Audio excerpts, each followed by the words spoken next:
Hi friends, this is Bhavani. எல்லாரும் நல்லா இருக்கீங்களா?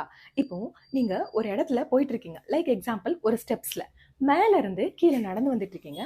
ஆனா சின்னதா ஒரு காயம் உங்க காலில் ஏற்பட்டுருச்சு அப்படின்னு வச்சுக்கோங்களேன். சரி, காயம் ஏற்பட்ட உடனே நெக்ஸ்ட் என்ன பண்ணுவோம்? அந்த காயத்தை நம்ம சரி பண்ணணும் அப்படிங்கிறது தான் நம்ம ஃபர்ஸ்ட் ஆஃப் ஆல் யோசிப்போம். கரெக்டா? சரி, அதுக்கு என்ன பண்ணுவோம்? ஏதாச்சும் ஒரு ஹாஸ்பிட்டல்ல போயிட்டு டாக்டரை பார்த்து இதை நம்ம எப்படி சரி பண்ணலாம், சரியா, அதுக்கு மருந்து மாத்திரை இந்த மாதிரி எல்லாமே நம்ம வாங்கி அந்த காயத்தை நம்ம சரி பண்ணுவோம். கரெக்டா? சரி, இந்த காயம் யாருக்கு வந்தாலும் சீக்கிரமா ஆறிடும். நமக்கு ரொம்பவே அந்த கஷ்டத்தை கொடுக்காது, ஒரு சின்ன காயம் அப்படிங்கும்போது. ஆனா அதே சமயத்துல நம்ம மனசு இருக்கு பாத்தீங்களா, அந்த மனசுல ஏதாவது ஒரு காயம் சோர்வா ஆச்சு அப்படின்னு வச்சுக்கோங்களேன், நம்ம என்ன பண்ணுவோம்? மனசுல ஏற்படுற காயம் ஈஸி கிடையாது. மன சோர்வுங்கிறது நிறைய பேருக்கு நடக்கிற விஷயம். நம்ம ஒரு வயசுல ஒரு கட்டத்தை தாண்டின பிறகு நமக்கு இந்த மாதிரி மனசோர்வு பிரச்சனைகள் வந்துடும். நம்ம ஜாலியா இருக்கிற வயசு அப்படின்னு பார்த்தோம்னா ஸ்கூல் டைம், அப்படிதானே? ஸ்கூல். ஆனா ஒரு வயசு வர இந்த மாதிரி ப்ராப்ளம் வருது, அப்படிதானே? சரி, இந்த மன சோர்வு வந்த உடனே நம்ம என்ன ஆயிடுவோம்? ஜஸ்ட் கன்ஃபியூஸ் ஆயிடுவோம். டோட்டலா ஏன் அந்த மாதிரி கன்ஃபியூஸ் ஆகுறோம்? வாட் நெக்ஸ்ட் அப்படிங்கிறத நம்ம மைண்டுக்கு அவ்வளோ சீக்கிரத்தில் வராது. ஸோ நிறைய ப்ராப்ளம் ஃபேஸ் பண்ணுற மாதிரி இருக்கும். ஸோ அந்த ப்ராப்ளத்தை நம்ம எந்த அளவுக்கு கரெக்டாக ஃபேஸ் பண்ணுறோமோ அதை பொறுத்து தான் நம்ம லைஃப்பை நம்ம சரியாக கொண்டு போக முடியும். கரெக்டாக? ப்ராப்ளம் வருவது நார்மலாக தான். சரிங்க, இந்த விஷயத்தை நீங்கள் சால்வ் பண்ணுறதுக்கான சொல்யூஷனை தான் நான் இன்னைக்கு இந்த வீடியோவில் சொல்ல போகிறேன். அந்த புக்கோட நேம் என்ன அப்படின்னு பார்த்தீங்கன்னா, ஏன் இதை யாரும் முன்பே சொல்லவில்லை. ரொம்பவே இம்பார்ட்டன்ட் விஷயம் தான் இந்த புக்ல இருக்கு. ஸோ நம்மளோட மன சோர்வு, அந்த பிரச்சனைக்கான தீர்வை கண்டுபிடிக்கிறதுக்கான விஷயம்தான் இந்த புக்ல சொல்லி தந்திருக்காங்க. சரி, இந்த புக் அப்படிங்கிறத பத்தி எப்படி சொல்றதுன்னா, இதுல ஒரு 3 முக்கியமான விஷயம் இருக்கு. அந்த 3 விஷயத்தையும் தெளிவா புரிஞ்சுக்கிட்டீங்கன்னா உங்க மன சோர்வு அந்த விஷயத்துல இருந்து நீங்க ஈஸியா வெளியே வர முடியும். சரியா? இந்த புக்கை பொறுத்த வரைக்கும் எப்படின்னா, லைக் ஜஸ்ட் ஒரு விஷயம் நீங்க படிக்கிறீங்க அப்படின்னா அது வந்து தியரிட்டிக்கலா மட்டும் டக்குன்னு யூஸ் பண்ற மாதிரி இருக்காது. ஸோ நம்மளோட அன்றாட வாழ்வில் நம்ம பயன்படுத்துற மாதிரி ஒரு ப்ராக்டிக்கல் சம்மந்தப்பட்ட மாதிரி இருக்கும். சரிங்க, இந்த விஷயத்த நான் உங்ககிட்ட சொல்றேன். மறக்காம இந்த செஷனை ஃபுல்லா பாருங்க, உங்களுக்கு ரொம்பவே யூஸ்ஃபுல்லா இருக்கும். நம்ம சேனலை யாராவது சப்ஸ்கிரைப் பண்ணாம இருந்தீங்கன்னா சேனலை சப்ஸ்கிரைப் பண்ணிட்டு வீடியோவை ஃபுல்லா பாருங்க. ஓகேவா? ஸோ ஃபர்ஸ்ட் விஷயம் என்ன அப்படின்னு பார்த்தீங்கன்னா, மேனேஜிங் எமோஷன்ஸ். சரி, நம்மளோட எமோஷன்ஸை நம்ம எப்படி கண்ட்ரோல் பண்றது, சரியா, எப்படி வந்து நம்ம மேனேஜ் பண்றது அப்படிங்கிறத தான் நம்ம பார்க்கணும். ஸோ நம்ம உணர்ச்சிகளை நம்ம எப்படி கையாளுறது, அதுதான் ரொம்பவே இம்பார்ட்டன்ட். அதை தெரிஞ்சுக்கிட்டோம் வச்சுக்கோங்களேன். ஸோ நம்ம லைஃப்ல நம்ம சோர்வான நேரத்துலையும் எப்படி நம்ம வெளியே வரலாம் அப்படிங்கிறது நம்ம கைக்குள்ள ஈஸியா வந்துடும். சரிங்க, கோபம் எல்லாருக்குமே வரும், அது ஒரு நார்மல் விஷயம். கரெக்டா? சரி, அந்த கோபம் அப்படிங்கிறது ஒரு சிக்னல் வச்சுக்கோங்க. எதனால அப்படி சொல்றேன் அப்படின்னா, இந்த கோபத்தை கையாளுறது எல்லாரும் எப்படி சொல்லுவாங்க? ஈஸியா கோபம் வந்துச்சுன்னா அதை கண்ட்ரோல் பண்ணுன்னு சொல்லுவாங்க. ஆனா நீங்க என்ன பண்றீங்கன்னா, தயவு செஞ்சு அந்த விஷயத்த எடுத்து வைக்காதீங்க. முதல்ல ஃபர்ஸ்ட் ஆஃப் ஆல் யோசிங்க, கோபம்ங்கிறது ஏன் வருது இந்த இடத்துல? ஸோ அந்த இடத்துல ஏதோ ஒரு தப்பு நடக்குது. ஸோ நம்ம ஏதாவது ஒரு விஷயத்த செய்ய வேண்டியது இருக்கும். அந்த தப்பு நடக்கிறதுனால தான் நமக்கு கோபம் வருது. கரெக்டா? சரி, இதை சரி செய்யறதுக்கு கண்ட்ரோல் பண்ணணும்னு அவசியம் இல்லை. ஏன் இந்த தப்பு நடக்குது, எதனால கோபம் வருது அப்படிங்கிறத ஃபர்ஸ்ட் ஆஃப் ஆல் யோசிச்சு அதை சரி பண்றதுக்கு பாருங்க. எல்லாருக்கும் கோபம் வரும், நான் கண்ட்ரோல் பண்ணிட்டு வந்துட்டேன்னு சொல்லுவாங்கல்ல. ஏன் அந்த கோபம் வந்துச்சு, அதுல என்ன தப்பு நடந்துச்சு? இந்த விஷயம் என்ன அப்படின்னு பாத்தீங்கன்னா, பயத்தை புரிஞ்சுக்கிறது. சரி, பயம் அப்படிங்கிறது நம்ம மூளை நம்மளை காப்பாற்ற முயற்சிக்கிறது அப்படிங்கிறத நம்ம புரிஞ்சுக்கணும். லைக் எக்ஸாம்பிள், ஒரு பயமான சுச்சுவேஷன்ல நம்மளே கண்ட்ரோல் பண்ணிக்கணும். எந்த மாதிரி? லைக் நம்ம மைண்ட் கிட்ட நம்ம பேசுறது 5 4 3 2 1 இந்த மாதிரி தரையிறங்குற ஒரு கவுண்டவுன் மாதிரி நம்மளை ப்ராக்டிஸ் பண்ணிக்கணும் அப்படிங்கிற விஷயத்த நம்ம ஆத்தர் இதுல சொல்லியிருக்காங்க. ஆக்சுவலா ஐம்புலன்களையும் கண்ட்ரோல் பண்றது, அந்த பயம்ங்கிறதுல அந்த ஐம்புலன்களையும் கண்ட்ரோல் பண்றத நம்ம தான் வச்சுக்கணும். கண்ணால் பார்ப்பது, காதால் கேட்குது எல்லாம் நடந்து தான் நமக்கு அந்த பயம் வரும். ஸோ பயத்தை புரிஞ்சுக்கணும். நெக்ஸ்ட் விஷயம் என்னன்னா, வருத்தத்தை எதிர்கொள்றது. நம்ம மோஸ்டா என்னது, ஏதாவது ஒரு விஷயம் நமக்கு நடந்திருக்கும். அந்த கடந்த காலத்தை நினைச்சு நினைச்சு நம்ம வருந்திக்கிட்டே நம்மளை நாமளே தண்டிச்சுக்கிட்டே இருப்போம். என்னமோ என்னால பண்ண முடியல, அது அந்த விஷயத்தினால நான் ரொம்ப டவுன் ஆயிட்டே இருக்கிறேன், அது நம்மளே பண்ணிட்டு இருப்போம். அது நம்ம பண்ணவே கூடாது.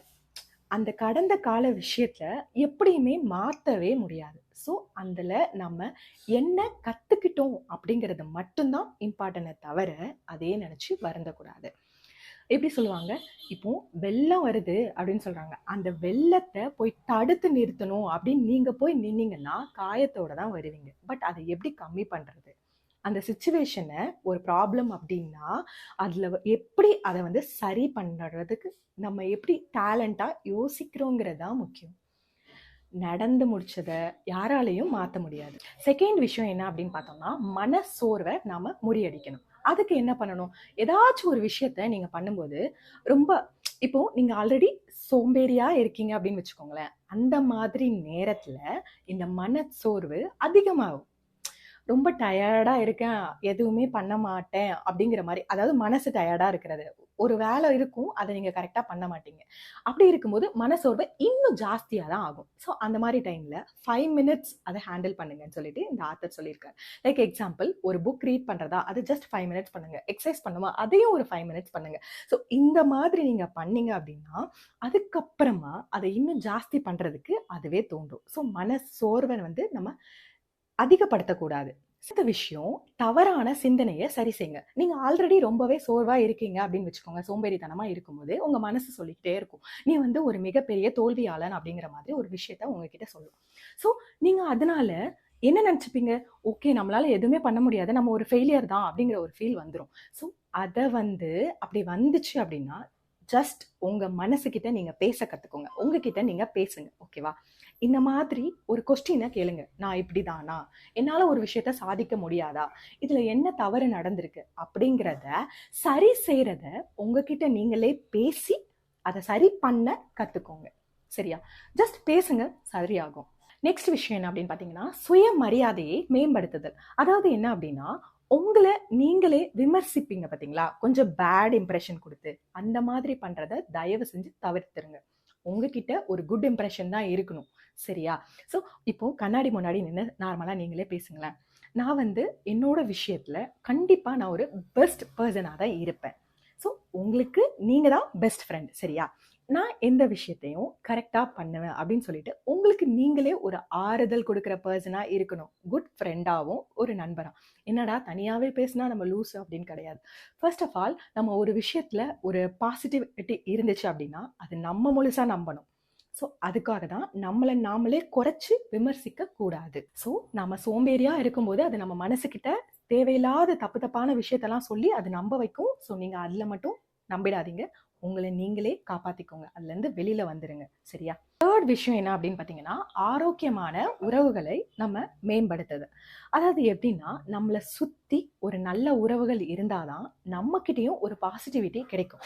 சரியா? அது நமக்கு நல்லது, அடுத்தவங்களுக்கு எவ்வளவு நல்லதோ ஆனா நமக்கு அது ரொம்பவே நல்லது. லைக் எக்ஸாம்பிள், ஃபர்ஸ்ட் விஷயம் என்னன்னா, நம்ம வந்து உறவுகளை ஒரு லிமிட் வச்சுக்கணும்.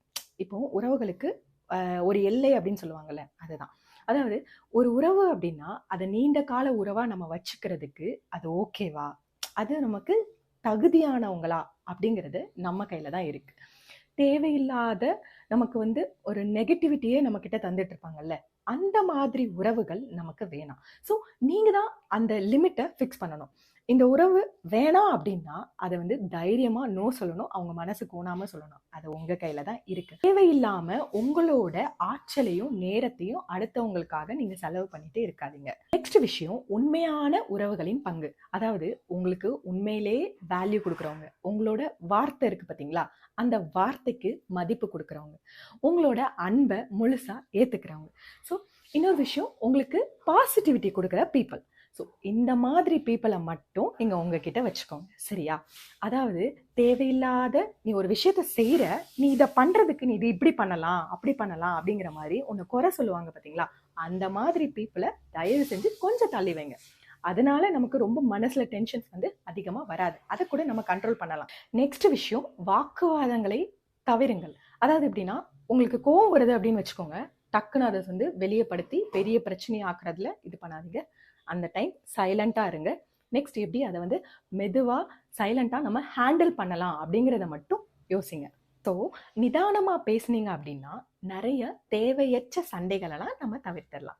ஸோ ஃப்ரெண்ட்ஸ், உங்க மனநலம் கெடும்போது உங்களை உள்ள சுத்தி இருக்கிற உறவுகளும் என்ன பண்ணும்? பாதிப்புகளை ஏற்படுத்தும். ஸோ உங்க சுத்தி இருக்கிற அந்த உறவுகளெல்லாம் நீங்க எப்படி உங்க கண்ட்ரோல்குள்ள வச்சுக்கலாம்? அதாவது ரொம்ப மோசமான சுச்சுவேஷன் அவங்க பண்ணாங்கனாலும் அதை எப்படி நீங்க ஹேண்டில் பண்றது, அதுல இருந்து எப்படி வெளியில வர்றது, நீங்க உங்களை நடத்துறது, அதுல ஃபோக்கஸ் பண்ணுங்க. அப்போ நீங்க அதுல ரொம்ப டீப்பா போயிட்டு உங்க மனசுல ரொம்ப ஒரு சோர்வை வந்து ஏற்படுத்திட்டு இருக்க மாட்டீங்க. உங்க மைண்ட்லயும் சரி, உங்க மனசுலயும் சரி. ஸோ அதை நீங்க கரெக்டா ஹேண்டில் பண்ணுங்க. சரியா? அந்த உறவுகளை நம்ம சரியா வச்சுக்கிட்டோம் அப்படின்னா, இவங்க இப்படிதான் அப்படின்னா அதை அப்படியே நீங்க கொண்டு போங்க.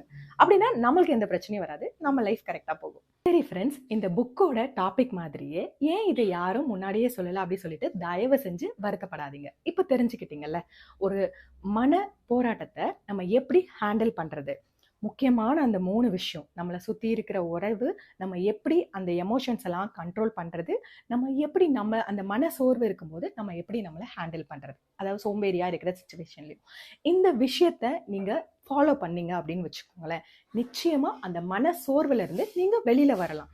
என்ன பண்றதுனே தெரியல அப்படி சொல்லிட்டு சோம்பேறி ஆகி ஒரு இடத்துல உட்காந்துக்கிட்டீங்க அப்படின்னா லைஃப்ல எந்த விஷயமும் மாற போறது கிடையாது. சரியா? தயவு செஞ்சு இந்த விஷயத்த ஃபாலோ பண்ணுங்க. சரியா? முடிஞ்சா இந்த புக்கை வாங்கி நீங்க ரீட் பண்ணுங்க. உங்களுக்கு ரொம்பவே ஒரு எனர்ஜெட்டிக் ஃபீல் நிச்சயமா கிடைக்கும். அதுல எந்த விதமான மாற்று கருத்துமே இல்லை. ஓகேவா? மீண்டும் ஒரு அழகான பதிவோட உங்களை நெக்ஸ்ட் வீடியோல மீட் பண்றேன். பாய் பாய்.